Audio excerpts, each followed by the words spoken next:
बरं आहे, पण एंटॉक्स डी पण तुमचा चालू आहे ना, कारण डायबिटीजचा पण प्रॉब्लेम होता, तर त्या शुगरचा पण प्रॉब्लेम अगोदरपासून चालू होता, त्यावेळी एंटॉक्स डी चालू होता तुमचा. त्यामुळे शुगरमध्ये किती तुमची शुगर आहे होती आणि कसं काय हे होतं? हे अँटीबायोटिक घ्यायच्या अगोदर शुगर म्हणजे 350 वगैरे अशी शुगर होती. घ्यायच्या आधी.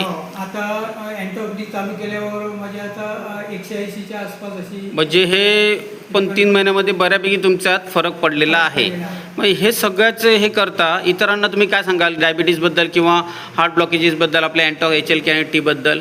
आधी मी समर्थ सोशल फाउंडेशनचे संस्थेचे मी आभार माने, कारण त्याच्यामुळे आमचा सगळा प्रॉब्लेम सॉल्व्ह झाला. आणि मी सगळ्यांना असंच सांगेन की ज्यांच्या हार्ट ऑपरेशन करायचं सांगितलं किंवा पेशंटचा प्रॉब्लेम आहे किडनीचा, डायलिसिसचा, तर त्यांनी हे एंटॉक्स टी, एंटॉक्स HLK आणि एंटॉक्स डी वापरा आणि आपले सगळे प्रॉब्लेम सॉल्व्ह करा.